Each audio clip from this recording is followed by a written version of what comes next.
We back live again. Views from the Chair podcast. Oh man, last week feel like it's been a long week since we've been on here. Honestly, um, what you get into this weekend, man? My bad. I'm putting my phone down right now. Dude, my last weekend was lit. I had a bachelor party. Absolute blast. Always a good time. And like I can legit say, like I have a lot of friends. And I'm at the point where I have to turn down bachelor parties because I can't handle more than one a year. Damn, they like that. I just can't handle one more than one a year, bro. It's just too much. Like it was a blast. So we went to Fort Lauderdale. We left Thursday night. Luckily, my little cousin Coley had went for a bachelorette party 2 weeks ago, so she gave me the whole list. Like the fellas I went, like they're not like only person that's like a super planner is the one that's actually getting married. You know, on the bachelor parties, you kind of like don't want the pressure on them. So I had a list. And first night we went out. Second night we went to the pontoon boat, which if you haven't done, I suggest it's just a great time. How was that? It's just one of the best times you could really have. Like, it really is, bro. Like, and you know I'm in my element, like, because it's like just a floating deck pretty much. And you know I love deck time, like anywhere you go. Like I love sitting on the deck listening to the speaker. So it's a floating deck in a river, and it's nothing but bachelor parties and bachelorette parties out there. So it's just fucking 100 people out there in the middle of a lake, and they let me connect to the boat speakers that are fucking huge. And it was an electric time, man. It really was an electric time. I think it's probably the most I've drank ever consecutively. Like ever consecutively. How many days was it? 3 nights, 4 days. Yeah, that's a lot. And I would say, like, I was talking to Kyle earlier, and I'm like, bro, like, I'm thinking we all had to drink individually, like, 20 shots, 50 claws, 20 drinks. Damn. Didn't go to sleep before 4 a.m. any of the nights. That's how I'm supposed to be on vacation. Didn't sleep past 9 o'clock any of the days. Exactly how you're supposed to be on vacation. So I'm going 4 hours of sleep, 5 hours of sleep, and literally those are the only hours we're not drinking. That's waking up, going straight to it, cracking a dawn, walking to get breakfast, like absolute just shit show every night. And there's some sick bars out there, like Super John's. I will say this, like I was out and people just kept calling me Travis Kelce. I don't see it, but like I'm not naive to the fact that like people think Travis Kelce is attractive, so I'll take it. You know, like it is what it is. You know, and this big bitch walks up to me. I'm talking to this group of girls, and this big lady walks up to me and goes, "Don't you ever disrespect Travis like that." I'm like, damn, bitch.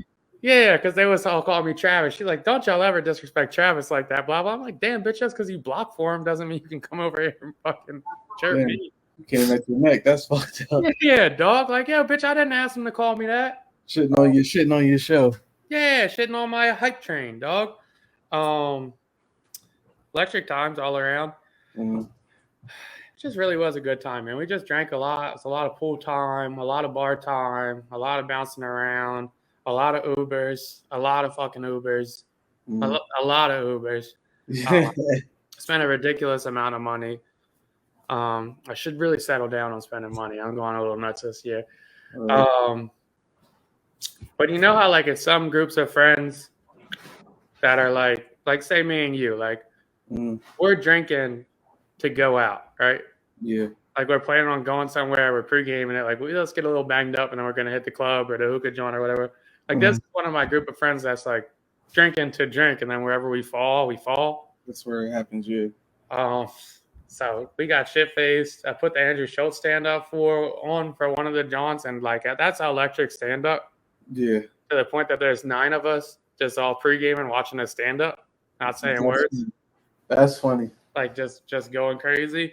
And then there's a few debates we had, like it's just a wholesome group. Like it's not a group that's like, oh, let's go to the strip club or whatnot. It's a group about like, let's argue who's gonna win in a fight if we all got into a fight.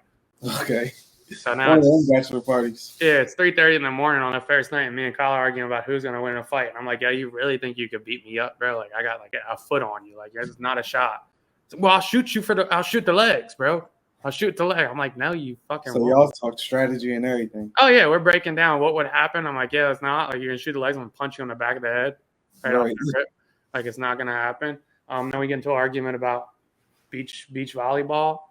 Who would be the football John? And, I keep getting this compliment of, like a bullshit John of where, like, motherfuckers keep, like, got me fucked up, John. We're arguing, and first of all, the one kid's like, we're arguing about sports, and the kid goes, basketball is the least transferable sport.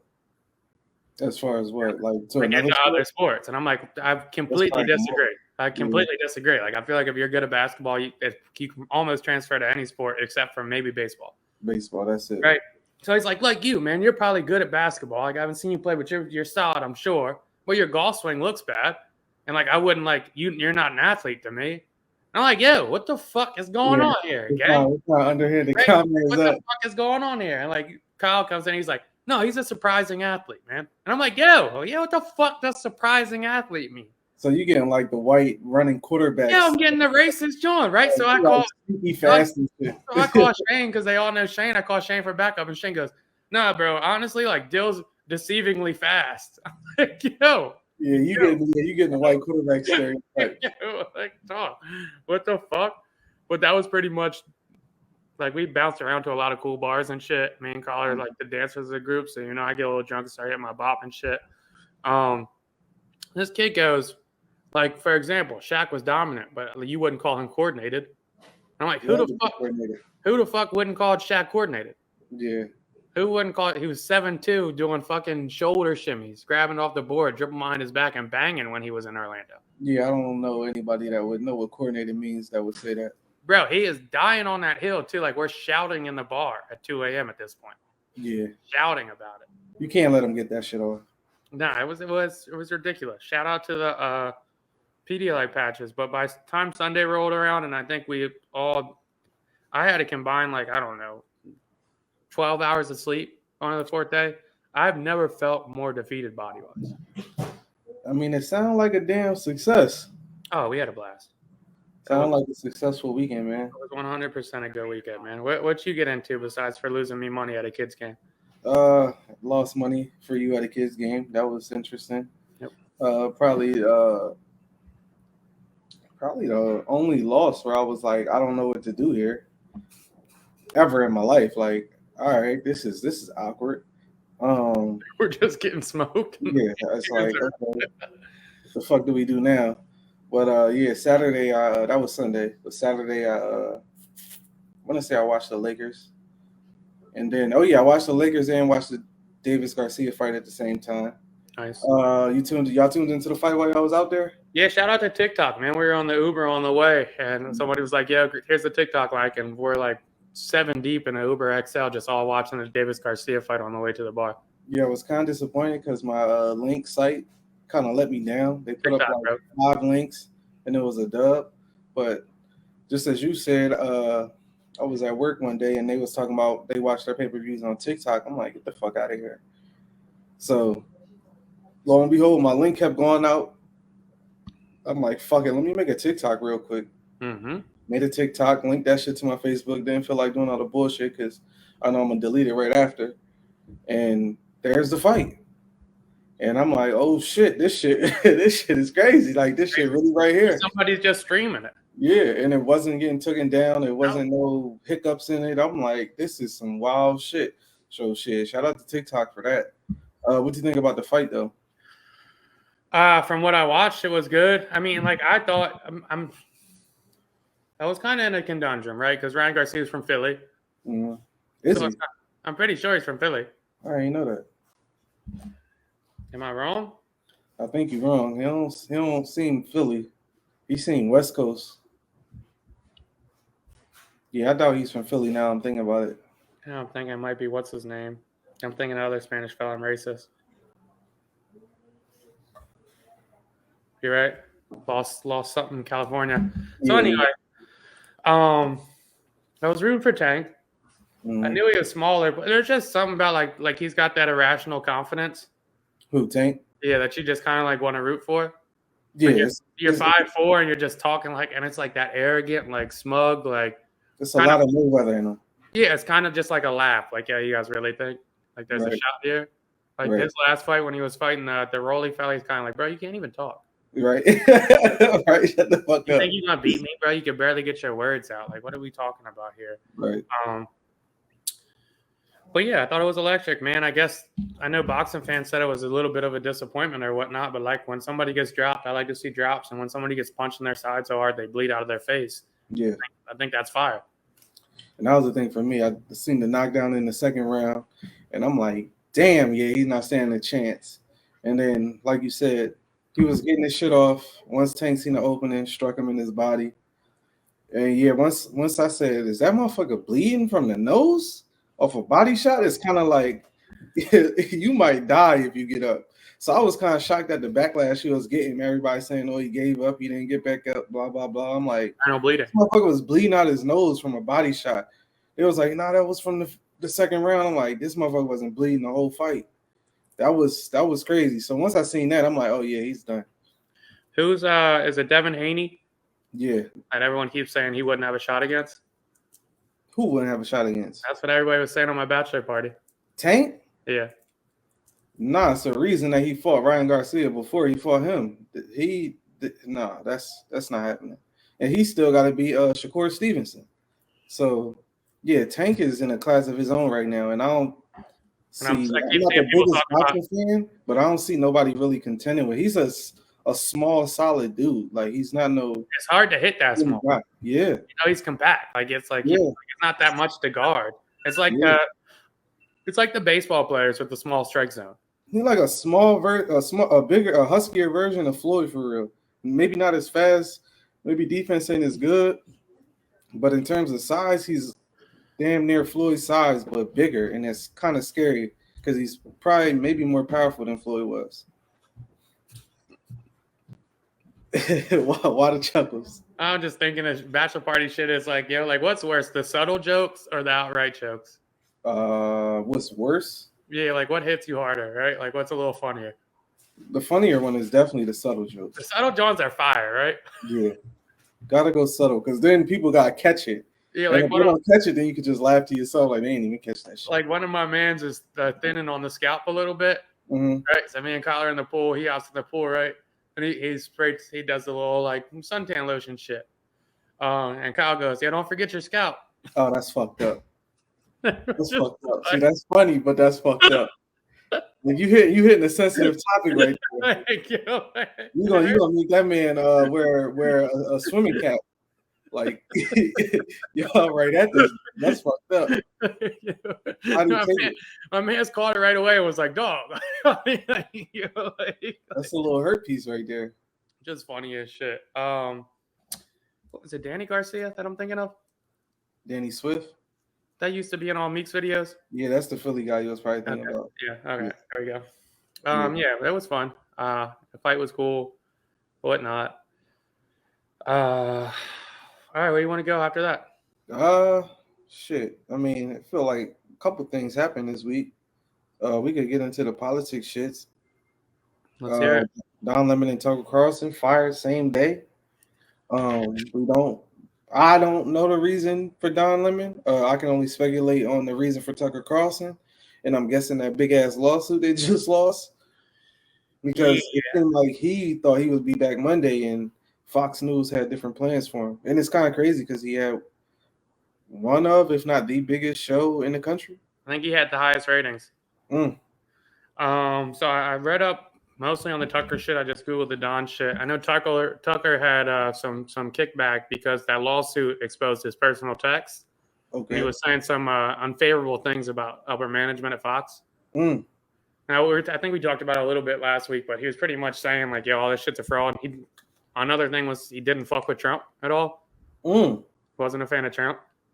But he was going on the show saying like he loves him, he's the best ever. But I think a big thing was that he was just talking shit about Fox's upper management. And I guess that is salty. If you get sued, they can pull your phone record. And it was him, Sean Hannity, and Laura Ingraham had a group chat kind of going in. Damn. But I assume it would take a lot to take the highest rated person off of your network. It's a bold move for Fox. We'll see how it works out. Don't necessarily know if it's an indication of them holding their company accountable or if it's more so he burnt burnt bridges. And the Don Lemon shit is rumored to be sexual misconduct. That's what I heard. I didn't know if that was true or not. Which is so crazy because ain't he gay? I was going to say, is Don Lemon gay? But I guess you could still sexually. You get been doing some gay shit. Yeah.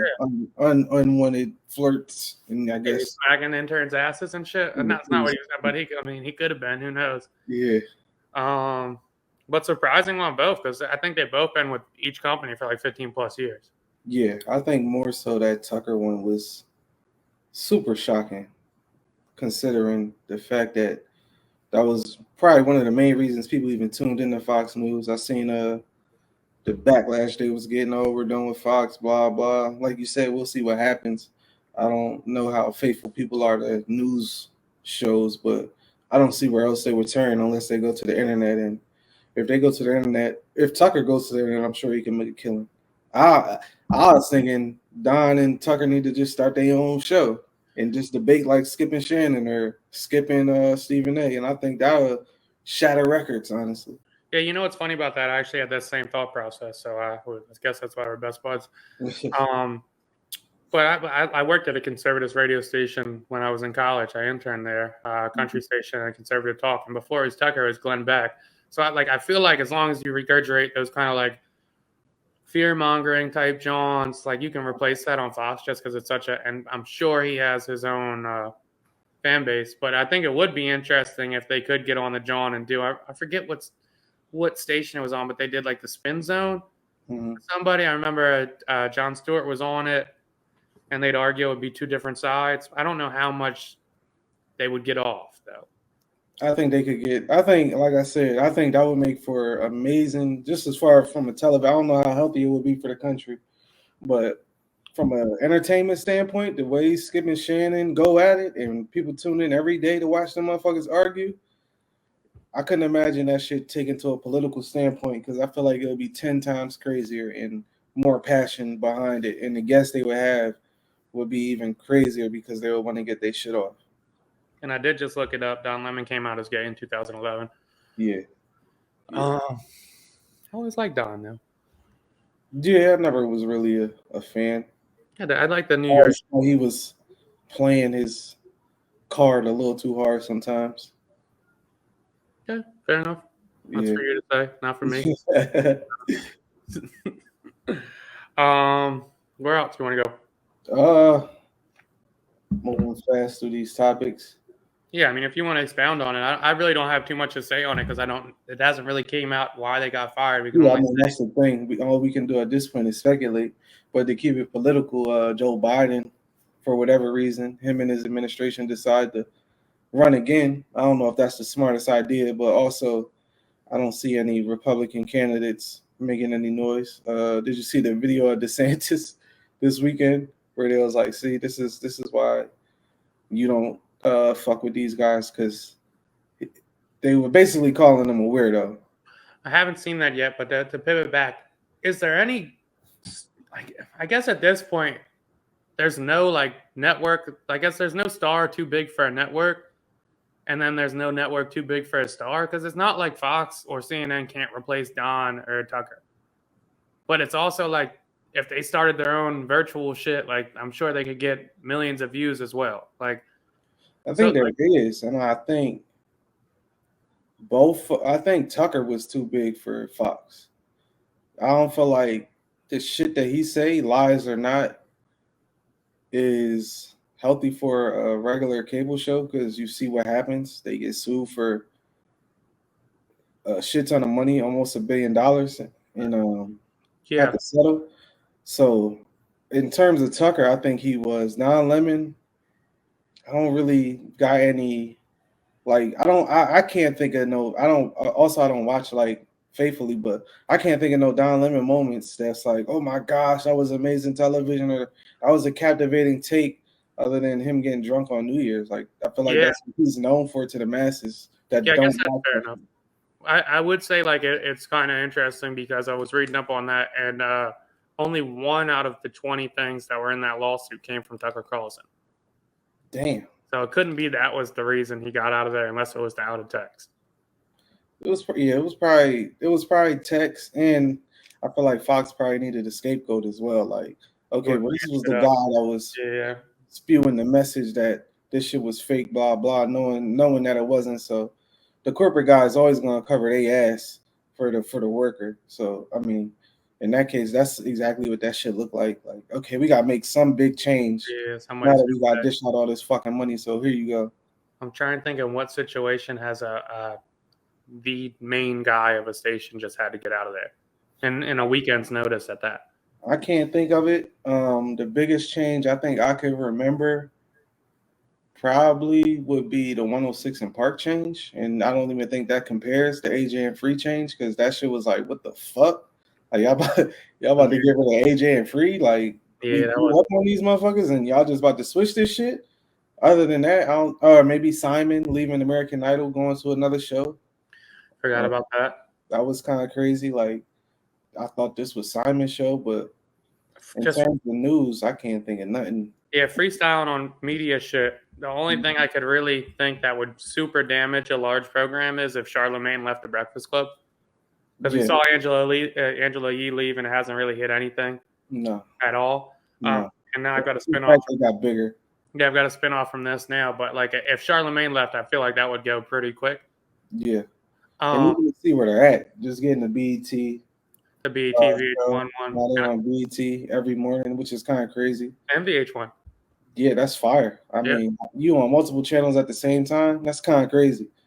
And I don't think people realize how big, like, I'm a little biased because I worked in radio for a while now, but I don't think people realize the giant reach that TV and especially radio has.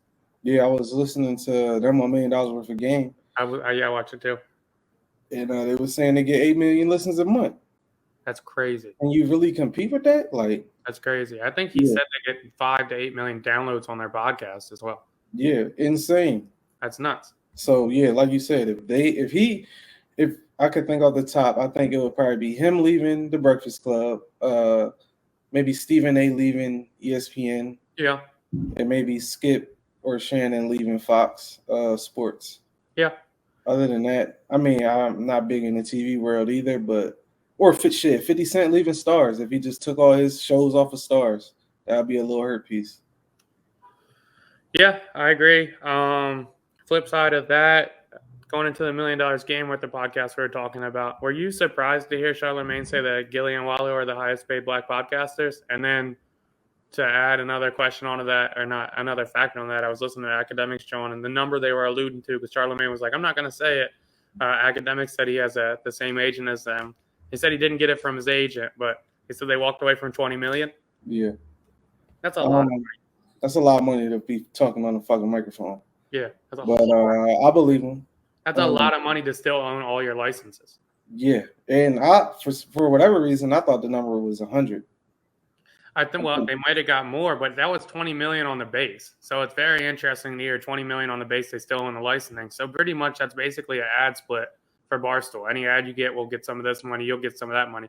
Imagine the advertising dollars they're getting to recruit 30, 40, 50 million, whatever they get. And then they still have to split the rest that's on top of their base. So they could easily be getting 100 million over that course of that contract. And then they still have all their merchandising right, all their touring rights. Like, that's a crazy deal to have, especially if you consider that they've only been doing it 4 years. Yeah.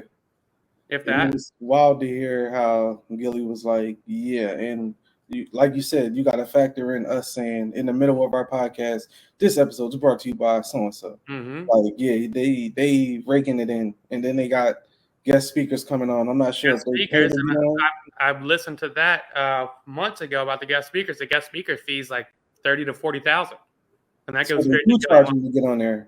Yep. Damn. Yeah, those are paid advertisement spots when they do the little motivational shit. Fucking week. Yep, 30 to 40,000 every time they're breaking it off. Yeah, they going crazy. I mean, you couldn't be happier for two guys, Gillie and Gillie, blackballed basically out of rap. Wallo, 20 years. It's kind of crazy. Actually, like, that shit sounds crazy. And funny enough, like I was saying, we get drunk, you get drunk. If we're back from the bar at 3:30, 3 o'clock in the morning, and I'm trying to break down to all of them that Gillie the Kid is actually a really good rapper. Yeah. And not only that, but I'm like, yeah, you can tell that he goes for it. So now we're arguing. We're going to the Carter one. I'm like, you can't see the cadence in these flows of how they switched from Hot Boys to this. Right. And half was like, yeah, for sure. And half of them was like, nah, I don't see it. I'm like, how the fuck don't you see it? There's no way you can't, because it's literally Hot Boys, Carter 1. And you like, ho. He's wearing his Major Figures chain in this video, bud. Right. Like, there's no, like, you can't. And the shit never went back to that old shit. It never did. And if you listen to a Gillie freestyle from that era, it sounds like the Carter 1. And that's what we were arguing about, too, because they're like, well, how come he rapped on the next couple of Johns like that? And I'm like, because he absorbed the style, dog. Like, he absorbed the style. You don't go back. You don't learn a better way to ride a bike, and all of a sudden you put the training wheels back on. And even to the point of back to the podcast, when Gillie was breaking it down, all the people he signed with and had deals with, but it just didn't work for whatever reason, never got his major label debut album. But the fact that everybody wanted him says a lot. Oh, 100%. Says a lot. 100%. Yeah, I'm happy for those guys, especially Wallo, who sounds like from what I understand, he didn't kill anybody, definitely. Mm-hmm. But like 20 years for doing a assault robbery? Yeah, I think an armed robbery. Like if somebody's not paralyzed or anything, 20 years is excessive. Yeah. Like, and did his time without bitching. Held it down. And came out, and when he came out and was doing the motivational shit, motherfuckers was clowning him. Really turned his fucking life around, like they say he supposed to. Took his second chance and ran with that shit. You can't be mad at nobody that could do some shit like that. 20 years, you could be mad at the fucking world. He came out, changed this whole MO. I'm on this shit. I'm on this positive shit. We didn't have this on that. We didn't have the, no, it's dope. And we like to see Philly people win as well. Yeah. I didn't have this on the topic list, but I saw a viral post going last week, and it was about Gillie and his wife. And it said on his first date, the bill came, and he said he didn't have his wallet. Could she pay? And she said, yeah, for sure. And then when she went home, he gave her $600. And I was like, thanks for holding me down. And then the bill was like $150. And I saw every girl like, yeah, that's how you got to play it. And I was thinking in my mind, there's not a fucking shot in the world.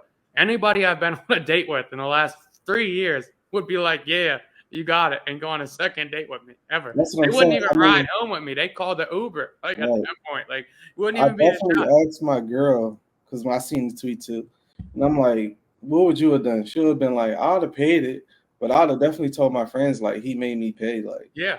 And I'm like, see, that's an honest answer. Yeah. And I can't see, like you said, I can't see too many women just being like, all right, especially the first bill is $150. Not that that's astronomical, but it's like, I'm pretty sure women don't come out on the first date thinking they about to have to pay. No, 100%. But when you hit them with that, like, yo, you got this, you can get this. Or even if you say something, I ain't got it right now, because you get this, that's going to sound crazy to a woman. Yeah, 100%. Yo, I don't have my wallet on me. They're going to be like, yo, what the fuck do you mean you don't have your wallet on you? Mm-hmm. Yeah, like, what are you talking about? I was just having this debate with people like a week or two ago about like splitting bills and whatnot. And I guess a big debate was like also like, I guess it comes down to the ladies you're dating as well. That's all it comes down to. I just seen a post on Twitter, and I guess some dude tried to do some romantic shit. He got a horse and carriage for her on their first date. Did you see that shit? I didn't. That's excessive, but yeah. He got a horse and carriage for her, and she takes a picture of the horse and carriage, and she's like, what the fuck is this shit? Get me the fuck out of here. That's weirdo shit. Yeah. And she like, and then she says she leaves. The story goes, she leaves the date, texts him. She showed the text and shit, screenshot, and was like, yeah, I think you cool, but that horse and carriage shit ain't for me. And then that's what she said. That she said, I ain't no Disney princess, blah, blah. She was like, yeah, I think you cool, but that just ain't for me. Then the boy asked her to take her out again. Like, all right, well, if that you ain't like that, can I take you out again? She like, nah, I just ain't the bitch for you. I'm like, what the fuck is going on in the world? I think this motherfucker really thought out to go get a horse. I ain't never thinking of getting no fucking horse and carriage for nobody. Not a shot. That's crazy. That's flying for real. The most romantic I get is rooftops. That's damn. That's about it. Horse and carriage is kind of crazy. That shit pull up. You like, oh shit. I do think like girls have like an idea of what they want in their mind, and it's like a little stupid sometimes. Motherfucker in the comments gonna say, yeah, all you needed was $40 in a 3.5. You would have been straight. I'm just like, he was like, yeah, that's the type of John that would have enjoyed that. Yeah, do you imagine how much you would have to be interested into a girl to try and woo her off her feet to get a horse and carriage? So, like, that's a motherfucker, like, very dedicated. Like, at that point, if he's just trying to fuck you, got to give him the pussy because, like, that is a lot of effort. You in love off the first glance at her, you like, oh, she deserves a horse and carriage. At that point, you're thinking she's the one. Yeah, facts. She's the one. Like, if I had a horse and carriage and a girl is like, I'm not a Disney princess, no, you're a fucking thought. That's some fucking proposal shit right there. Like, that's some shit like you trying to make a special anniversary date or something. First date, horse and carriage? Come on, yo. A first date, I would never ask a girl to pay, but also, like, this is what we were talking about the other day. Like, I wouldn't ask a girl to pay, but I'm not dating a girl that I think couldn't pay. Mm-hmm. Like, I like that, and that's what they're like, yo, like, blah, blah, blah. Like, I'm not dating a girl that can't take care of herself. But that's a fact. But also on the flip side of that, how would you know a girl can't take care of herself off of Instagram or wherever it's at? Because you really can't tell nowadays who got it, who don't. Well, here's the other thing that, like, I don't factor in too is, like, a lot of people are debt ridden, and luckily to me, like, I'm debt ridden. Like, I'm not super debt heavy. Like, so like I'm not crumbled by debt. Yeah. Luckily, but I guess like because I'm not talking to women that aren't career aspirational. Or don't have like I don't want to say a solid job, but like work. So I guess I would go off that. But yeah, I mean, you're right. You don't really know. It's not like I'm asking income. No, I don't care. Like, I wouldn't care if you make 40 grand or 50 grand as long as you go to work. Right. So do you feel like you could date somebody that worked in fast food at this age? Chick-fil-A, yeah. Okay. That's the only one that's acceptable. I'm saying, like, yeah, like if you work at a fast food joint, like I guess it would be like, all right, you work at fast food and you're doing takeout, like, or a drive-through, or you work at fast food and you're the GM or a manager. She on the fries. I'm cool. Okay. I'm straight. Okay. I ain't gonna lie, I wouldn't sleep on them. I ain't gonna sleep on them. Cause you never know how much they really got in the bank. Now it's different. You get on 3-4 dates on them. Full of shit, dog. I ain't gonna sleep on it. They might got a little something in the tuck. I don't know. They might be paying well at McDonald's. I don't know. They are. It's like $17 an hour. I mean, you can make that work. I don't know how much you can make it work, but you can make that work. I mean, people out here, what's that? 33, 32,000, 34,000. You all right? I had gotten to a debate with a married couple a few weeks ago, and I think pretty much what they were saying was, and I probably was talking too much because I was drunk at the time. But I was saying, like, I don't have a problem taking care of the majority of the bills if we live together and we're married, because we'll probably have a joint account. Like, I might keep my commission on the side or whatnot, but like I wouldn't really care. And they were pretty much saying like, oh, we have to split it down evenly. And like that to me just doesn't make sense if there's a financial discrepancy. You know, like if I'm making 110 and you're making 70. It wouldn't make sense to go, all right, we got to go 50 on this. We got to go 50 on this. We got to go 50 on this. I understand how, like, you think it's fair, but to me, it just wouldn't make sense. I always understood both sides because there's men that make less than a woman that pay all the bills. That makes no sense. If I'm dating a girl that makes... It is, though. Like, some people feel obligated to have to do that. I've seen that. I've seen the guy that makes more, substantially more, they still split it. No. Yeah, I feel like I've seen and heard every side of it. I always just say whatever works. But I guess whatever the woman comfortable with, that's really how it go. Because that's who really run it at the end of the day. I got to be comfortable with it too, dog. All right. And she'll be uncomfortable with you and be out. Bye. The fuck? Yeah, no doubt is bye. But I'm just saying, at the end of the day, they kind of run that shit. Like, if a John makes 400,000 and I'm making 100,000, there's no way I'm paying for the majority of the household shit, unless the only like John I keep going back to is like, y'all would just have a joint John. The only problem that would be is if she wants to live over the means of the person making 100,000. Yeah, and that would be if you're making 100,000 and she want to live in somewhere that costs 3/4 of your check and just the mortgage alone, then yeah, that's not gonna work. But if you living in a spot that you could fund by yourself with the 100,000 a year. See, but I'm saying if she would make more, like if she was to make 400,000, then why would I pay for the majority of it? I mean, in our minds, yeah, it don't make sense. But it makes no sense. In reality, it's definitely people that's like, I don't give a fuck how much less you make.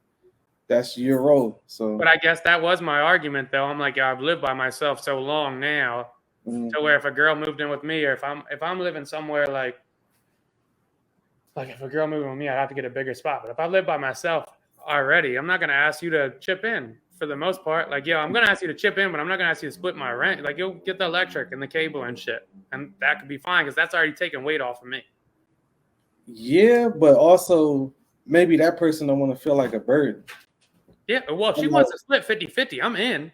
I'm in. Don't get it fucked up. I don't want to misconstrue anything. Right. I'm going to split 50-50. Or if I moved into a girl's house that already had a crib and she wanted me to pay half, I'll pay half, 100%. Right.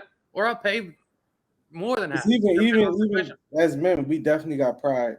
But women got pride too, and they'll be like, nah, I need to. Bro, if I moved into a girl's house and she was like, just pay the electric, I'd feel like a bitch. I just would. I don't know why. That's what I'm saying. The same thing. Some women will be like, nah. I ain't no broke B. I ain't no little leech. I ain't looking for savior. Blah blah.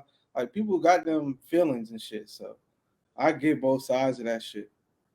It's definitely a funny situation. I feel like every woman got a different answer for that shit because, like I said, you'll get women that make however much money but still feel like, nah, the man needs to pay everything, and the guy that feels like that as well, that's for her. So, and I've had these conversations because I have a lot of friends that are girls too, like, and I definitely know a few girls that will be like, yeah, the guy should pay for everything, and I'm like, I'm glad we're friends.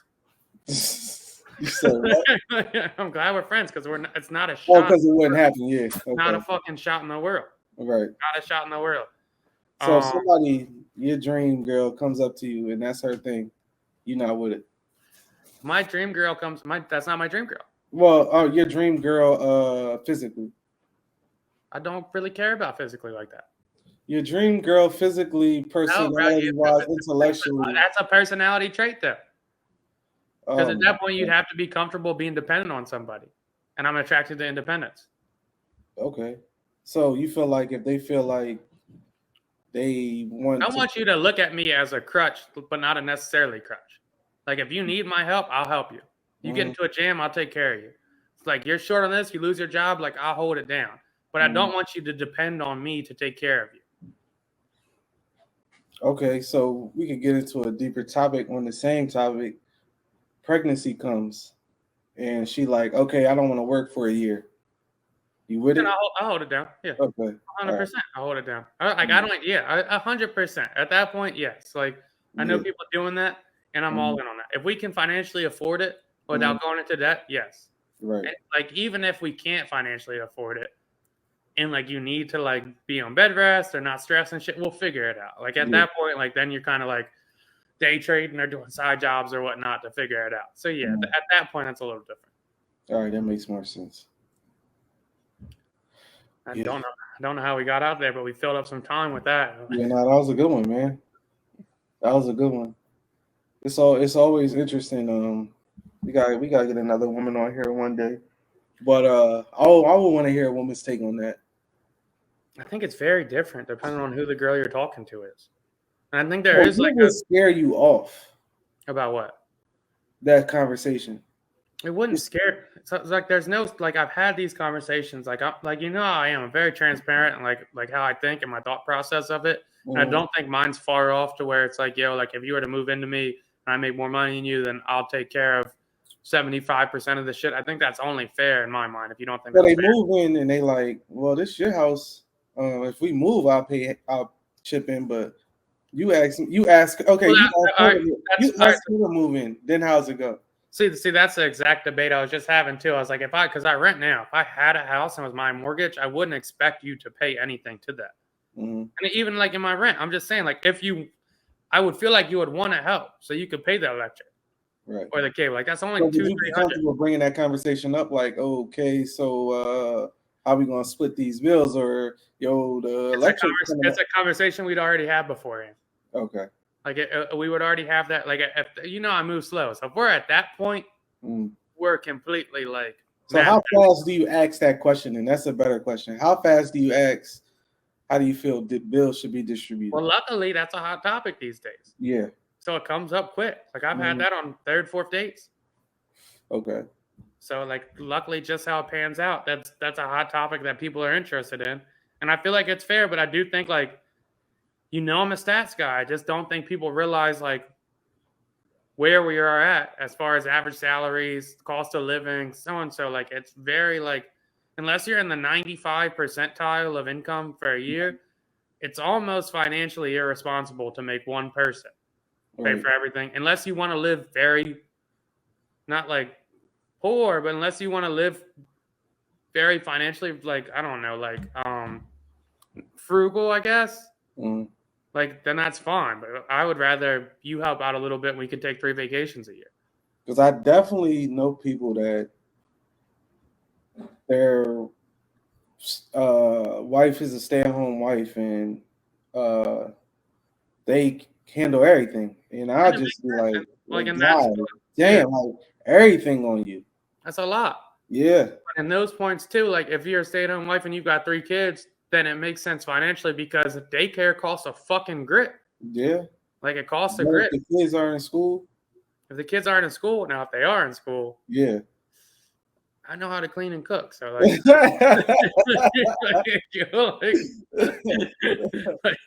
I know a few maid services. They're not that expensive. Like they're not. So because I've been looking 3 floors. They're really not. They're like they're affordable, bro. They really are. They're affordable. Like they are. I'm about 2 months away from signing up. If you sign up, I'm a geek. I think I am. I'm dead ass. Though. That's funny as shit. This shit is a lot, y'all. This shit is a lot. I'm not mad at you if you do, because when you got the apartment, you could dedicate a Sunday to this shit. 100%. House, this shit like every 2-3 days. You like, dog, like how the fuck does this happen? Oh, especially if you got kids in the house. Yeah, it's like nonstop, and you like, how does this shit happen, dog? Because you don't even see it until you see it, and you like, fuck. All right, another afternoon gone with cleaning. So I understand that. I guess we could get off the woman topic of the day. Did you tune into the Snowfall finale last week? I just watched it, so I haven't watched the last 2 seasons. So I read the synopsis on them. So you know I'm weird. But I saw that one clip of Franklin and Leon, and I was invested enough on the first 3 or 4 seasons to where I was like, I gotta see how this played out. And I called Amani and I was like, give me a breakdown. And she gave me the worst fucking breakdown, so I had to watch it. Damn. I called her and she was like, it's just a realistic ending, like that's what happens to every drug dealer, like blah blah. And I'm like, I'm gonna punch you in the fucking face. like give me more than that. So I watched it and I saw there was some kickback on it, and I thought it was a masterpiece. Spoiler alert. The last 2 seasons, I was misinformed. I went back and watched, caught all the way to recent episodes. So probably like the last 3 episodes, I was waiting for them shits to drop. Phenomenal show, man. The ending, I think, was perfect. Perfect. Because I feel like if you ever heard AZ talk about the Paid in Full movie, and how he didn't like how it was glorified. Yep. So I feel like they took that route and didn't glorify the drug game. Because as much as we wanted, spoiler alert for anybody that didn't see it, but as much as we wanted to see Franklin succeed, get his $73 million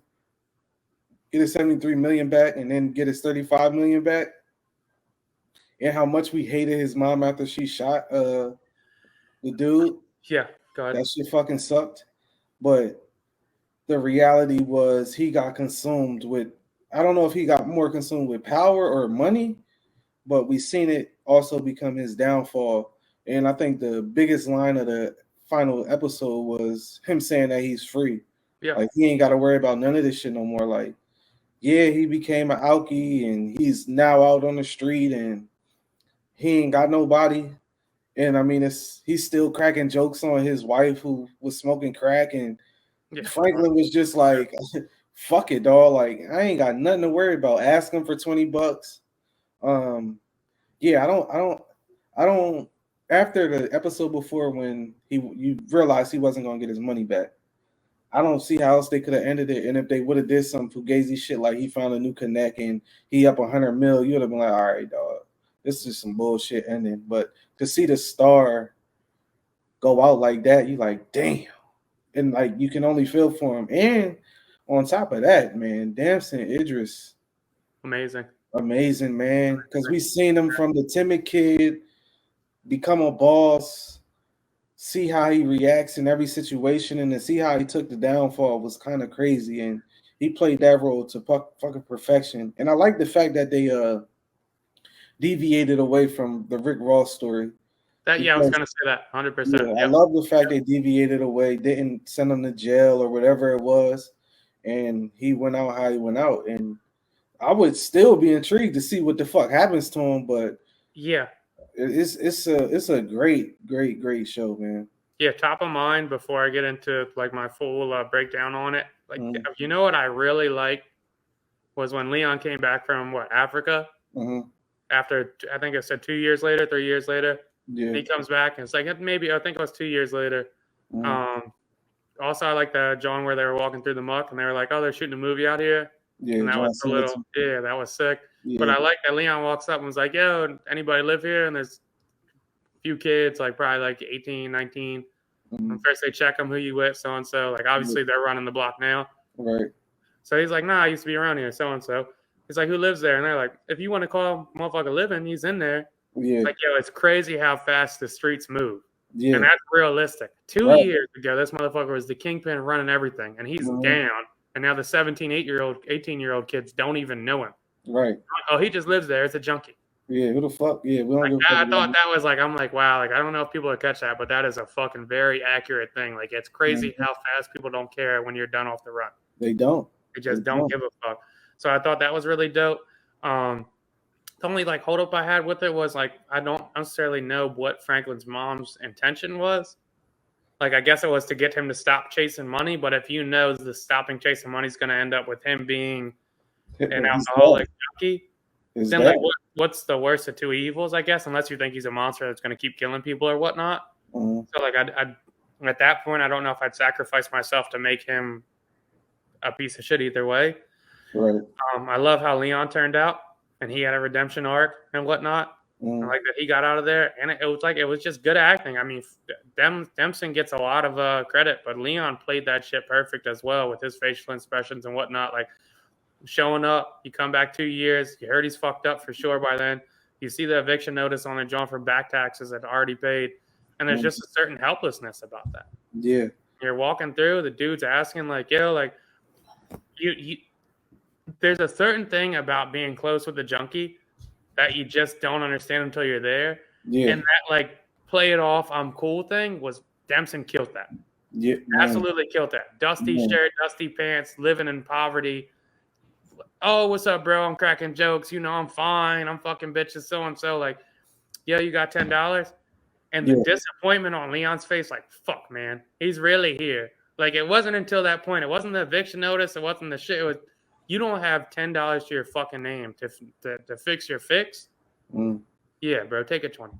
And I seen people taking quarrel with Leon character too, because the episode before, Franklin was really part of his downfall, because even the episode before, Franklin had asked Leon for $500K, and Leon basically was like, "How much you got left?" Leon like, "I got $3 million left."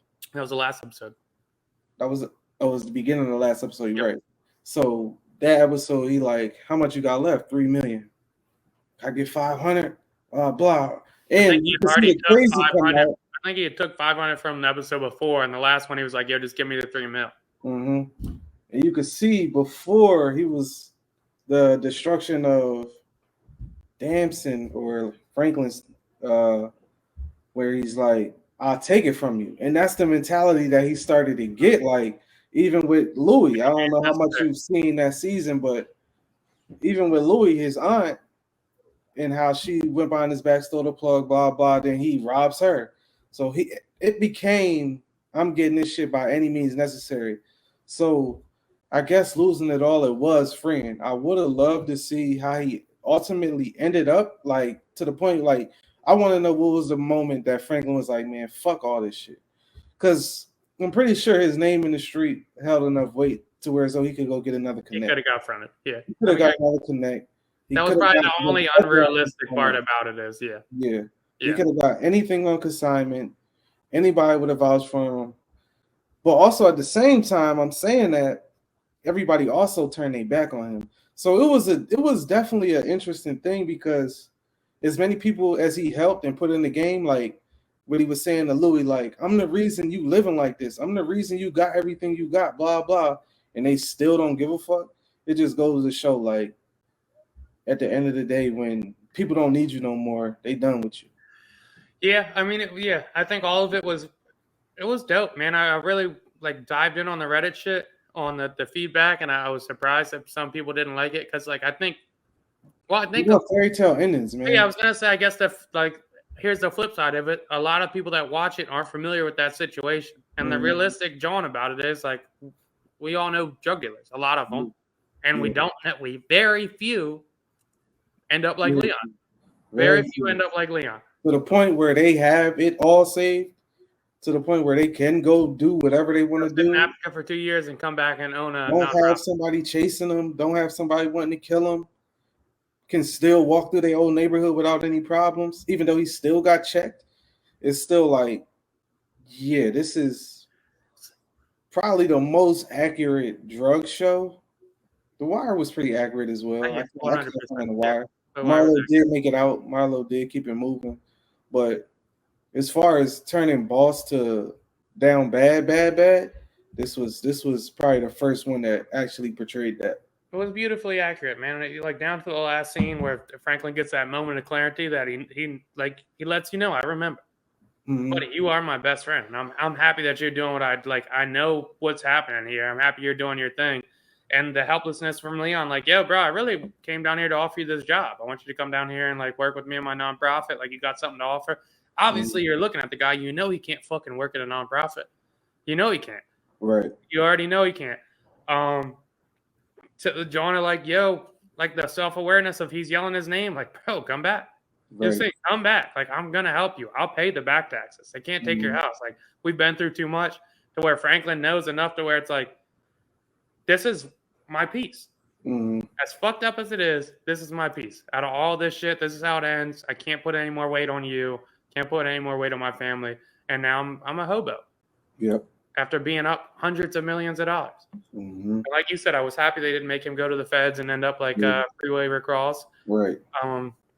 Writing a book and wearing like, I like how they did it, man. They didn't. I thought it was beautiful. They just went all the way from Rick Ross' story and kept it true to a TV show, and I'm just glad they gave it a realistic ending, man. Yeah, if you didn't like that ending, I feel like you don't have any experience with anybody that's dealt with that kind of shit. Right. It was a beautiful John. Going sports talk. Let's see on TV real quick. The Dear Mama with Tupac. Oh yeah, let's do it. One of the best, I guess you could call it documentative series that I've seen. A shit ton of unseen Tupac footage, which I was shocked. Like, how the fuck did we not see any of this? Interviews that you've seen, but you haven't seen these parts of, which was amazing. Unseen footage where I'm like, who kept this under whatever wraps, and how did it not get out, and how were they able to get this information or get the clearance to put this out? Information about his mom, information about his step pop, his dad. It was that shit. Yeah. If you haven't watched it, man, Dear Mama on Hulu. I haven't watched it yet. Worth to watch. And I can't imagine that they have anything that's new facts for me. I've refrained from watching it. And then I'm like, I have nothing to watch. I think it was Saturday. I was like, I have nothing to watch. Hour episodes. The moment you turn it on is two of his cousins describing when he shot the police in Atlanta. And it's like, okay, this is something I can get with. And they go from that to the song he played after he shot the police. And they said when the police came to get him, he's in the hotel room smoking weed, blasting Dear Mama. So how could you really be mad at it? Did my 8th grade project on this book right here. It comes with a 2-hour documentary video as well as handwritten notes and his journal entry. And I just can't imagine there's anything more. I'm telling you, my dad was the biggest Tupac fan on the planet Earth. And I will bet you whatever that there is information, probably 20 minutes worth of information in the first episode that you haven't heard, and interviews that you like, oh shit, never seen this, never seen that, never knew that, never knew this. Because we feel like we know everything about Pac.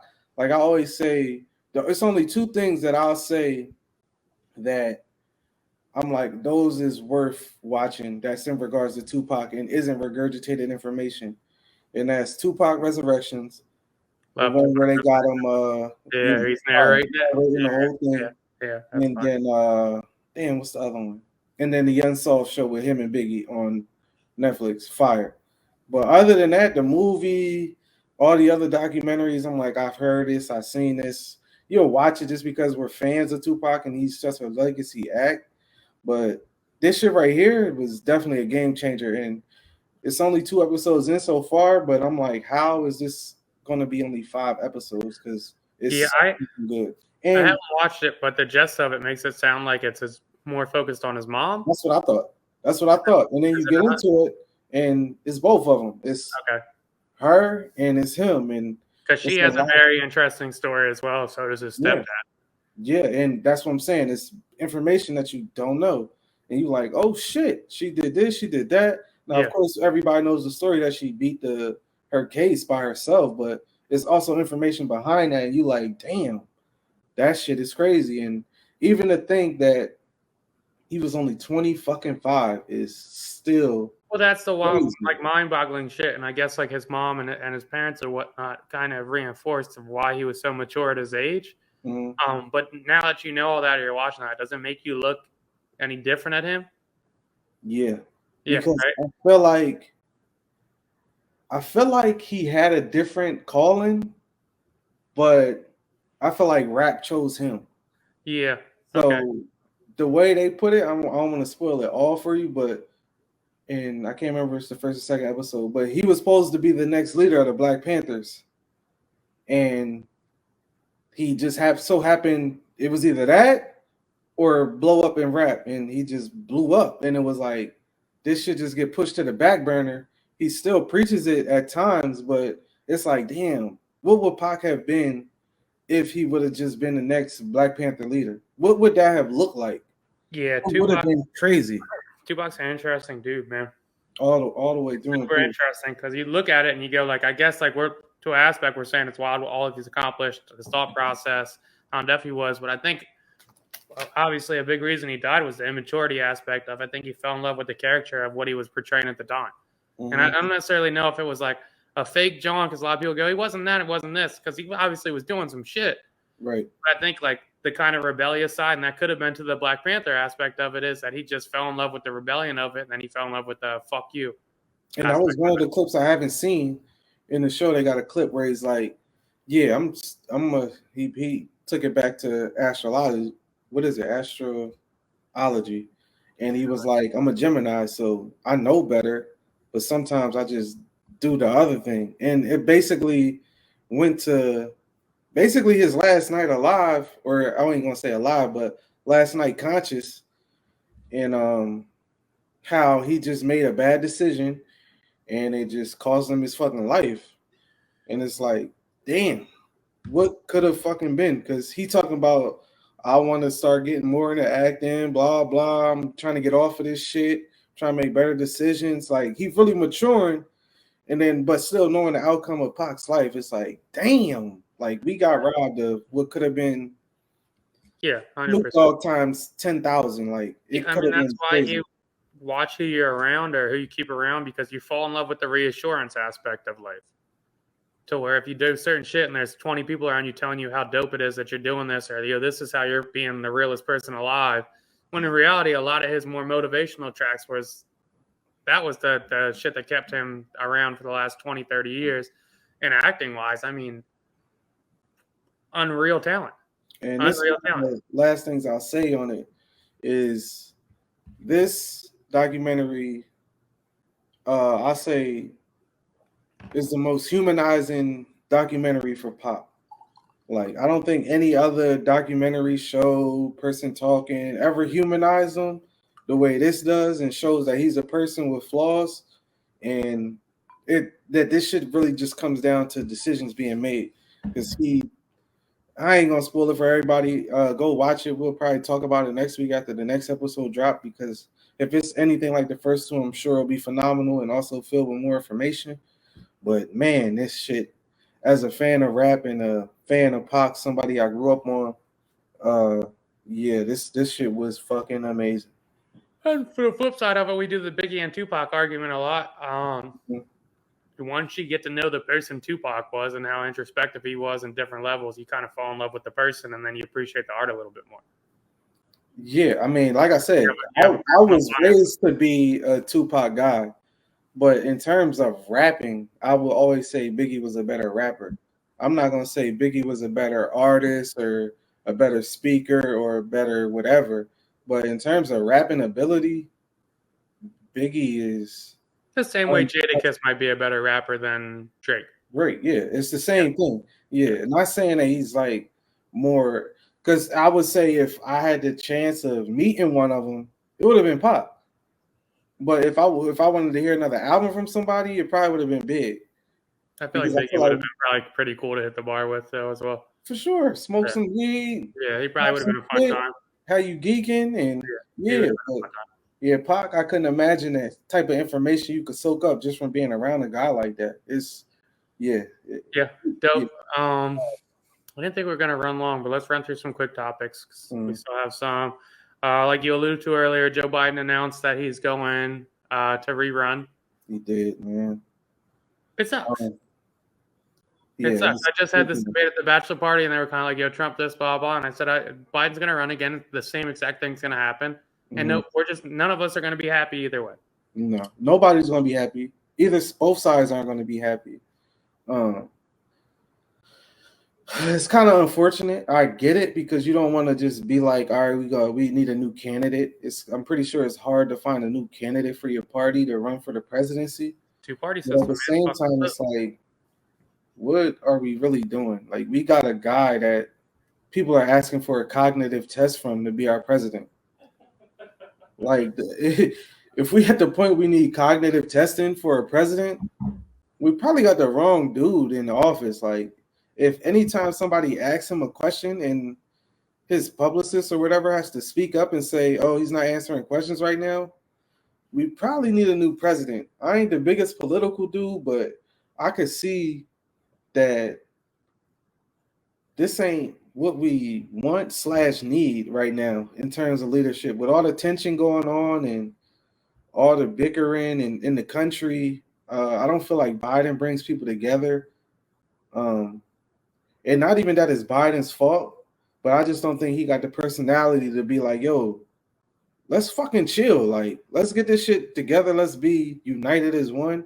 I don't think he has the ability to do that shit.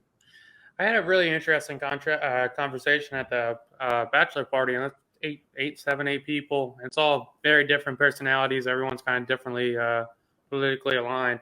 We had a conversation on how you stop gun violence, and it made me realize like how many different opinions there are to do it, and how none of them are convincing. Right. Like there's just no like, and that's kind of where we're at as a country. Is we have a shit ton of problems, and there's no real like golden dawn that everyone can say, all right, that's how we should do it. Right. That's how we'll fix it. And I don't know if Biden's a good president. I don't know if he's a bad president. I don't like track record so far, like mediocre, I guess you could argue. But he doesn't inspire hope. Nobody. And I don't think Trump inspires hope either. I think he inspires fear. So it's just a tough spot to be in, to where like Biden's best bet would be like, yo, he's inspiring no change, pretty much. It's not going to get worse. It's not going to get better. And Trump shit is pretty much like, if you don't go with me, you're like, everything's going to get worse. And it's like, I mean, Obama, I wouldn't say he's the greatest president in the world, but like his whole tagline was hope. I'm inspiring hope. So I gave you a bit of optimism that there's going to be real change made here. And with the two presidential candidates, it looks like we're going to have. I wouldn't be surprised if Trump won, man. I don't think he will, but it sucks. And if he does, I think it'll be an interesting show. It'll just like the last time. I think it'll be an interesting show. Another 4 years of nonstop content. I mean, if we keep going like this, like, yeah, it is what it is. A few other things I want to get to real quick. Snapchat messaged me while I was on the bachelor party, and it wanted to let me know I had a new friend. Okay. And I clicked on it, and I said, who the fuck is the new friend that I didn't add or approve? Because I don't get on Snap much. I was like, my sister uses it, my cousin uses it. So I'll get on there and check my niece's shit out, so-and-so. Said, hey, introducing you to the new AI friend you have. And I'm like, what the fuck is it? And pretty much it's a friend. So I read up on it. It's a friend that is designed to talk to people that don't have much friends and go through your data, go through your Snapchat history. And it specifically talks to you about your interests, what kind of person you are, what do you like. And like, you can literally go on there and say, hey, had a crazy day at work, blah, blah. Oh, did you knock enough sales down? Oh, is somebody pressing? That's fucking bonkers, dog. Yeah, that's bonkers. That's a little too much. That's crazy, bro. I think we're going to get to the point where, what was that movie when the guy fell in love with the AI? What movie was that? I can't remember what it was called. Her? I think it was Her. Or something like that. It's like a one word, John. He's fucking, fall in love with the AI. And I don't think we far off from that, man. And I think I've said it plenty of times. We're very close to it. Like, you got to think, at this point, they have specific personalities. So it's not like Siri where it's like, Siri, what's the weather? It's, you can go get a fleshlight, get this fucking 3D John to where you see yourself fucking a bitch. And now this bitch can ask you how your day was at work, how many points you scored at your pickup league, and call you whatever kink you're into. That's fucking nuts, dog. Yeah. It's a bad job, man. And I think it's also gonna fuck with human interaction as well. Because if you got somebody that fucks with you on that level, why are you looking for it outside? For people that are into that, why would you look for it outside? Like, I feel like it's a unnecessary / bad crutch that they introducing to people. Well, you got to think, we're already going into unrealistic expectations of dating. And if I look for a girl that doesn't have kids, but I'm looking for her to be an entrepreneur, I'm looking for her to be independent, but I also want her to be submissive to me when I fuck. Like, all these different Johns. I'm looking for this perfect ideal that makes you, because you see on Instagram these perfect relationships that aren't perfect at all. You have this like mindset of like, I'm looking for that perfect interaction. And then you have this technology that's perfect. Literally custom fit to you from thousands and thousands of messages, pictures, so-and-so. And it's wild, man. It's kind of scary. I feel like it's projecting the future, and I could definitely see some iRobot shit once they start looking like humans, once they put wet ass vaginas on them and whatever else is. It's over, dog. It's 100%. Over. Why are you dealing with a human? Bro, we're a few years away from like, you could tell the computer exactly how you want to be fucked and talked to, and it will do exactly how you want to be treated.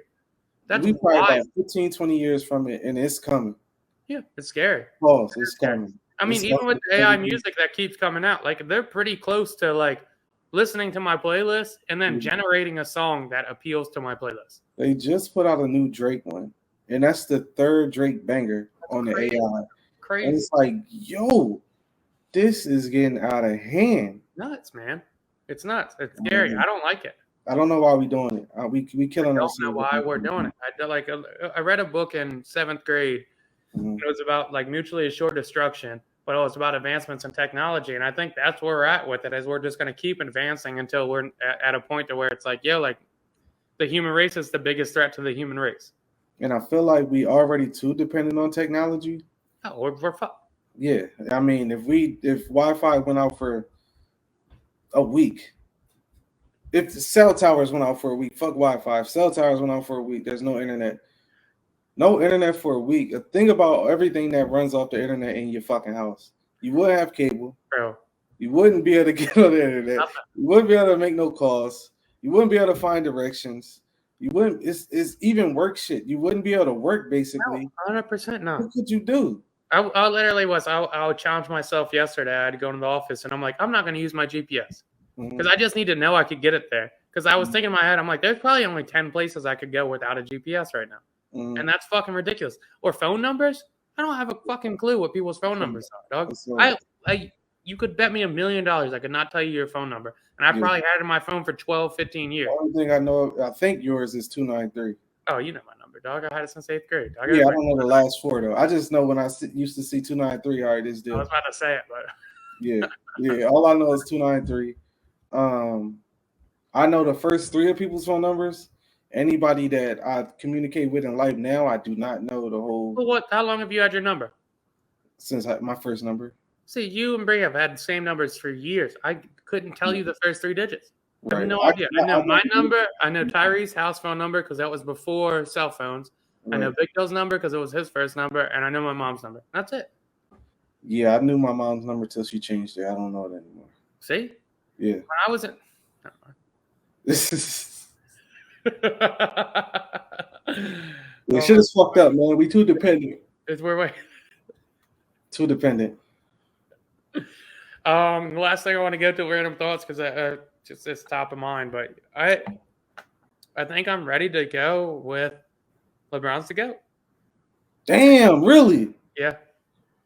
What changed the mind? I just think he's there. Hold up for the people that don't know. There was a time where Dylan did not like LeBron at all. Just like, I still don't necessarily like his game. I still don't necessarily like his game. He's so good. And even with that, like, I'm the biggest Kobe guy you'll meet in the world. And I think Kobe's probably the most skilled player ever, just footwork wise, dedication, skills, like elite. But like at one point you have to look at it and you go, yeah, Kobe could triple pump, like do a double spin, go in there and do that. But is that really harder than averaging fucking 28, 9, and 9 for a career over 20 years? Right. Is that harder? Obviously it isn't. Because he blew his Achilles out. Like, here's a guy that's completely dedicated to the game. Mm-hmm. He's fucking 40 years old, and he's going in the clutch. And that's the other thing is, like, you have to admit at this point is, like, a big thing was, like, yeah, LeBron's not clutch. That's fake news. It's fake news. He always is clutch. He always goes for it, and he either makes the right play, which you're supposed to do as a basketball player. Makes the right play, or last night, down 2, I'm busting his ass. And that's like the other funny thing you have to give him credit to is like he's older now to where like 7 years ago he probably would have went right and just banged on him for the 2. Yeah. He's so good and he's so adapted and he knows the defensive player of the year, Jaren Jackson, is coming over on help. He's busting his ass off the first fucking move. He goes to the right on Tillman and he lays it up high off the glass because he understands he's a shot blocker coming.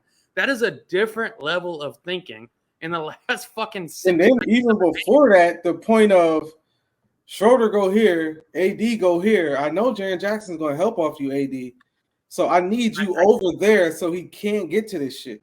It's crazy. That's insane. Like, it's so crazy to process that so quick and then have the skill set to go high off the glass when he's a 6'9" forward. To do it. And then even before that, you hear what Dylan Brooks says about you. You brush off the media. I'm not talking about this bullshit. You walk up to Dylan Brooks the game before. Did you see the shit with the subtitles? It's my favorite thing LeBron's ever done, bro. That shit was crazy. You out here doing stupid shit. You don't want it with me. You want some dumb shit. Do your job and make some shots. What does Dylan Brooks do? The total opposite. Shoots his team out of the game. Cannot stop Bron. And he's basically been the laughingstock of the league for the past 2-3 games. There's nothing I've liked more that LeBron's done than walk up to Dylan Brooks and say, you're on some dumb shit that's not helping your team. Why don't you fucking help? And then watch this and goes and drops 24, 18, and 7. And then makes the game win or game tying John and then dominates and over. Like, in the flip side of that is it's a proud moment for me because I love AD and he's played bad last game. Mm-hmm. But like he finally realized what an absolute force he is on defense if he tries. Yeah. And like absolute game changer, best defensive player in the league, a fucking force. You can drop 14 points a game and change the entire game by being a defensive force. LeBron's the best athlete of all time. For sure. He's the most skilled. And we had that argument on the John too. Is like, yo, LeBron could have played probably every sport except baseball. I don't know how that transitions. Yeah. But he is the best athlete of all time. For and sure. at 4, like even with Tom Brady going to 45, 40 in basketball is a lot different. Crazy. It's a lot different. Crazy. It doesn't make sense. I popped my Achilles at 30. I feel like I was in pretty good shape. Would stretch before I run, stretch before I played. You got to think you're in a good shape athlete. Like yeah, I'm not 6'9", 260. Yeah, you're an all-state good shape athlete, and you pop your Achilles playing a going casual rec league. This kid's 40. Right. Going game playing the most competitive level of basketball there is in the fucking world. It's unfucking heard of. And to be that calm and smart with your joints to walk up and tell somebody eat a fucking dick and then bust their ass. It's crazy. Like it's unheard of to see. We'll never see another player do it. We won't, man. We'll never see another player do it. We won't. It's amazing. I just hope people appreciate this shit. I literally take naps now because I'm not missing none of these games because I know we literally at the end of this shit. I had to TikTok it last night because the joint you sent me got closed down. What? The Dofu shit. No, I didn't. Yeah, they took it off the App Store. I clicked on the link last night. Oh, the app still worked though. So they took it off the App Store. That's fucked up. Yeah, took it off the App Store. But I'll just send you links if you ever need something. But yeah, I literally take naps and then keep it moving. I'm up till 1 every day watching this shit, and I was literally pissed. Like, dog, if y'all got me up till 1 again, because they did it once, they pulled that shit out against the T-Wolves. Then they go to overtime this time, 1:30. They get the win, and I get to see greatness. Like, I don't think people realize, like, it's just like one of them Johns where I'll be like, where was I at? I'm like completely dead from a hangover 3 days before, but I was in my bed because I took a 4-hour nap beforehand. Right. And I watch this shit, and it's fucking amazing how good this kid is. We've seen the 22 and 20 game. Don't forget the 7 assists, 2 blocks. Assists, like that's the crazy shit. 7 assists is crazy as well. Like, and thank God, D'Angelo Russell's my guy. Oh my gosh, bro! Up in the fourth. I was ready to say, get him the fuck out of LA. I was this close. And that's why I like D'Angelo, bro, because he can play awful. And then he just comes in and boom, boom, brings him right back in the game. I fucking saved this, dog. Oh, my God. The flip side, right before we go into random thoughts, is Dylan Brooks is an absolute pussy. And it makes me sad that he shares the same name as my brother because he's a fucking bum.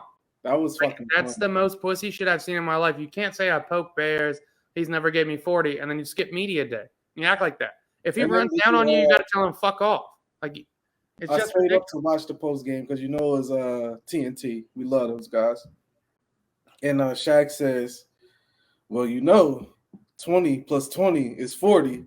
Fact. Dylan Brooks, I'm gonna need you to shut up. Shut the fuck up. He gave you 40 in a way harder way. 100%. If you're gonna model your shit off Draymond, don't be pussy when you lose. Yeah, you don't can't. Be pussy when you lose. Don't go out there shoot 1 for 7 and act like a bitch afterwards. And Ja also walked out on the media. He ain't do it either. That shit is whack, dog. No, it's separated the fuck out of here, dog. Stand up on your shit.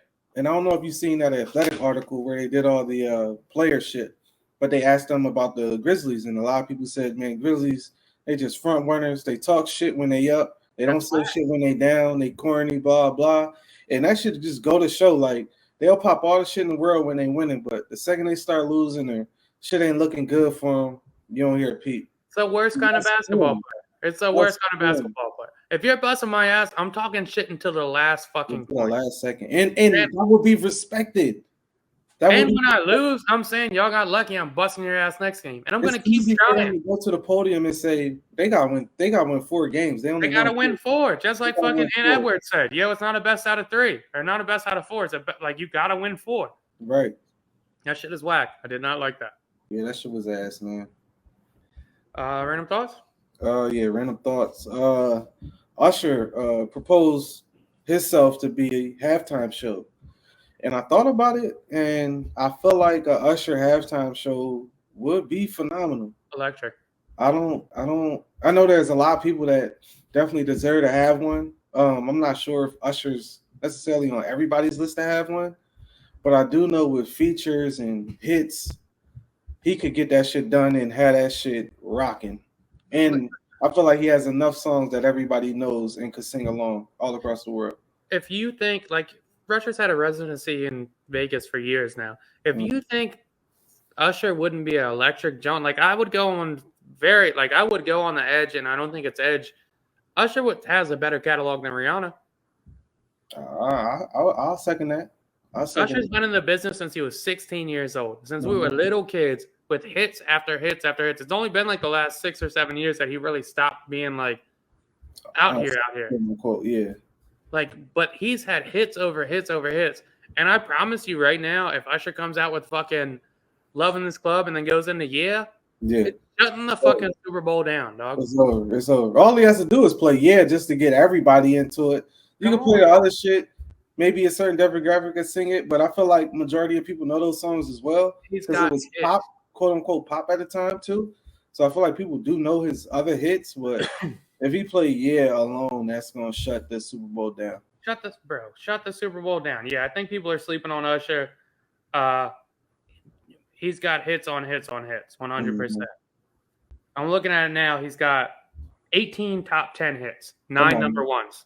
Oh yeah, he could do it. He could do 9 number ones, bro. He only play like 6 songs at the Super Bowl. He could fucking do top 10, and that's not Billboard hip hop or whatever. That's fucking top 100 Johns, number 1 hits, 9. Come on, dog.